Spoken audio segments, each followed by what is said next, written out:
श्री स्वामी समर्थ. जय जय स्वामी समर्थ. तुम्हा सर्वांचं आपल्या चॅनलमध्ये पुन्हा एकदा मनापासून स्वागत आहे. तुमचा आजचा दिवस खूप आनंदात जाऊ. तुमच्या सर्व चांगल्या इच्छा स्वामी महाराज नक्कीच पूर्ण करो हीच स्वामीचरणी प्रार्थना करते आणि आजच्या व्हिडिओला सुरुवात करते. तुम्हाला माहिती आहे 15 तारखेला आहे स्वामींची पुण्यतिथी आणि आजपासून तर 15 तारखेपर्यंत स्वामींचा म्हणजे केंद्रामध्ये मठामध्ये सप्ताह सुरू झालेला आहे. म्हणजेच काय तर गुरुचरित्र पारायण वर्षातून 2 वेळाच फक्त स्वामींची ही जी महत्वाची सेवा आहे ना, फक्त वर्षातून 2 वेळा केली जाते ती म्हणजे दत्त जयंतीला आणि एक स्वामी पुण्यतिथीला. तसं तर गुरुचरित्र पारायण हे बरेच वेळा होतं आणि दत्त जयंती असो, स्वामी प्रगट दिन असो, स्वामीची पुण्यतिथी असो, बरेच वेळा होतं. पण स्वामींचा प्रहराची सेवा ही वर्षातून फक्त 2 वेळा केली जाते. एक म्हणजे दत्त जयंती आणि एक म्हणजे स्वामींची पुण्यतिथी.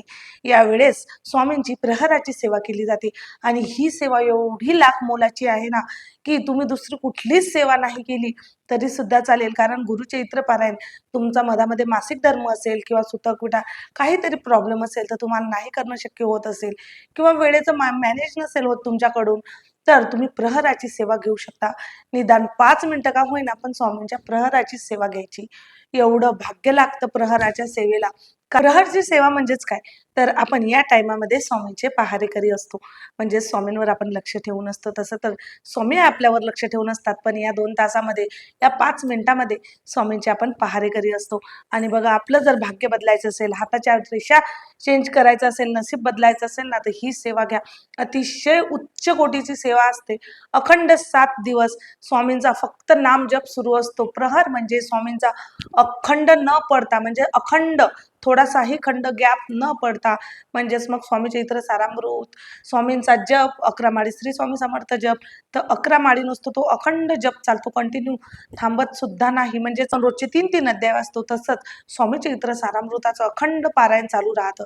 म्हणजेच जर 21 अध्याय झाले परत एक पासून परत एक पासून म्हणजे त्याला 1 मिनिटचा सुद्धा वेळ गमावत नाही आणि नाम जप कंटिन्यू सुरू राहतो. तर अशा या अखंड नाम जपाला प्रहर म्हटलं जातं आणि या प्रहराची सेवा अतिशय उच्च कोटीची सेवा आहे. बरेचसे ताई दादांचं कसं असतं, बरोबर आरतीच्या टायमाला प्रहरची सेवा घेतात. म्हणजेच आरती पण होईल आणि प्रहरची सेवा पण होईल. जसं की एका कामामध्ये 2 कामं करणं म्हणजे प्रहरची सेवा आणि आरती, याचा सुद्धा भरपूर जणांना फायदा होतो.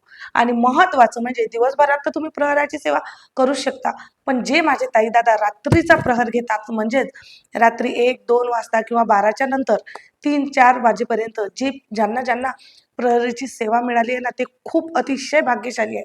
कारण त्यांना या 7 दिवसामध्ये स्वामींचा चमत्कार दिसतोच आणि स्वामी साक्षात दर्शन देतच असतात. म्हणून ही प्रहराची सेवा खूप खूप लाख मोलाची सेवा आहे. तर ह्या सेवा तुम्ही आवर्जून करायची आहे. गुरुचरित्र पारायण तुमच्याच्याने आज नसेल जमत, तुम्ही उद्या करू शकता किंवा मग नंतर पुढं कुठलं कार्यक्रम असेल तेव्हा सुद्धा गुरुचरित्र पारायण करू शकता. आपण घरी पारायण करू शकतो किंवा यागाची सेवा सुद्धा तेवढीच महत्वाची आहे. जसं स्वामी याग असेल, चंडी याग असेल, रुद्र याग असेल, मल्हारी याग असेल, भरपूर याग असतात. पण मग ही सेवा मात्र यागाची सेवा सुद्धा तुम्ही दुसऱ्या वेळेस सुद्धा करू शकता. पण प्रहरची सेवा ही वर्षातून 2च वेळा येते, एक दत्त जयंती आणि एक स्वामी पुण्यतिथी. तर ही सेवा चुकू नका. ज्यांच्या नशिबामध्ये काही संकट चालू असतील, काही तुमच्या समस्या चालू असेल, जर बदलायचं असेल ना, तर हेच महत्त्वाचा टाईम आहे. आजपासून सुरू झालेली सेवा आहे, 15 तारखेपर्यंत सेवा सुरू आहे.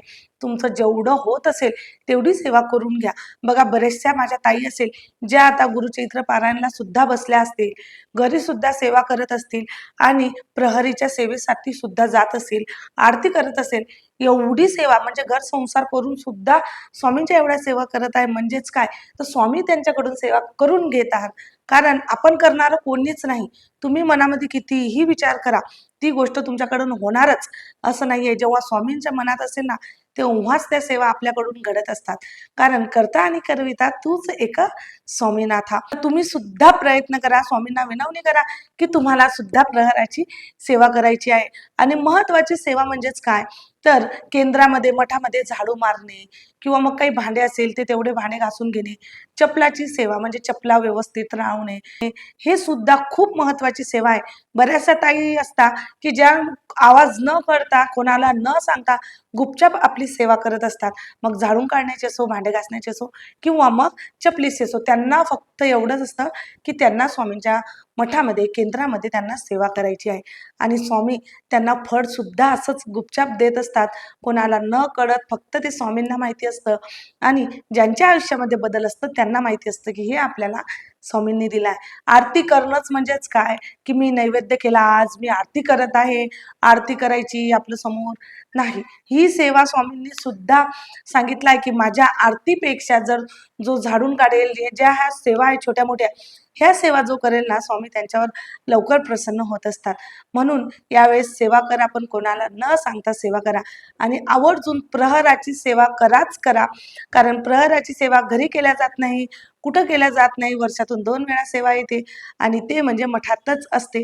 तर ही सेवा आवर्जून करायची आहे. 2 मिनिटं का होईना स्वामींचे पहरेकरी आपल्याला बनायचंच आहे. तर सर्वांनी सेवा करा आणि नक्कीच स्वामींचा साक्षात्कार सर्वांना होईल. सर्वांनी प्रार्थना करायची आहे. आजच्या पुरतं एवढं. झालेली सेवा स्वामीचरणी रुजू करते आणि इथेच थांबते. व्हिडिओ आवडला असेल तर व्हिडिओला लाईक करा, शेअर करा आणि आपल्या चॅनलला सबस्क्राईब करायला विसरू नका. परत भेटू अशाच नवीन माहितीसोबत, नवीन व्हिडिओसोबत. तोपर्यंत श्री स्वामी समर्थ. जय जय स्वामी समर्थ.